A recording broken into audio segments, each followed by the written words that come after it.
Hyderabad Malakpet murder కేసును ఛేదించారు Secunderabad railway పోలీసులు. నిందితుడు మహమ్మద్ సోహెల్ ను అరెస్ట్ చేశారు. సెల్ ఫోన్ కోసమే వ్యక్తిని హత్య చేశాడని తెలిపారు Secunderabad railway additional DG Mahesh Bhagwat. Dog squad తో సెర్చింగ్ చేసి టెక్నికల్ ఎవిడెన్స్ కూడా సేకరించామని అన్నారు.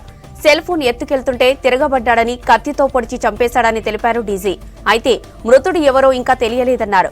కేసు దర్యాప్తు కొనసాగుతోందని అన్నారు మహేష్ భగవత్. జనవరి రోజు ఈ Malakpet railway station platform number 2 towards Dabeerpura వైపు కిలోమీటర్ నంబర్ 9/4 అక్కడ ఒక అన్నోన్ మేల్ డెడ్ బాడీ మనకు దొరికింది. సో ఆ వ్యక్తికి అది స్టాబింగ్ ఇంజురీ అని వాళ్ళు చూశారు.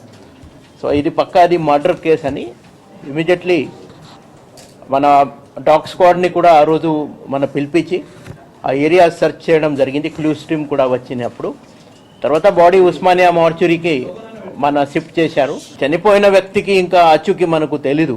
ఈ రోజు కూడా మాత్రం ఈ అఫెన్స్ ఎవరు చేశారు ఆ నేరస్తులు మనకు మాత్రం దొరికారు. ఈ నేరస్తులు ఈయన పాత నేరస్తులు.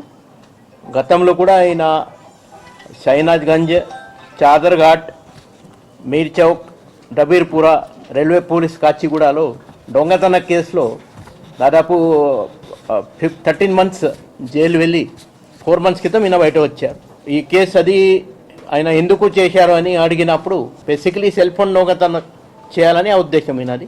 ఆ వ్యక్తి అని కోఆపరేట్ చేయలేదు అని ఈయన దగ్గర ఉన్న నైఫ్తో ఆయన స్టాప్ చేశారు. సో జస్ట్ అది ఆ సెల్ ఫోన్ వల్ల జస్ట్ 1700 రూపీస్లో ఎంజీబీఎస్ బస్ స్టాండ్లో దిస్ ఫెలో హ్యాస్ సోల్డ్ అనమాట. అంతే ఒక సెల్ ఫోన్ కోసం కేవలం ఈ మర్డర్ అయిన వ్యక్తి ఆయన ఆచూకీ ఇంకా మాకు తెలీదు.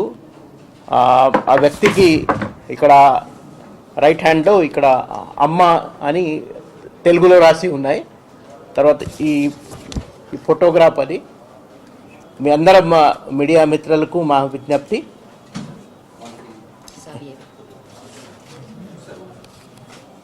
ఈ రైట్ హ్యాండ్లో ఇక్కడ అమ్మ అని అది రాసి ఉన్నాయి.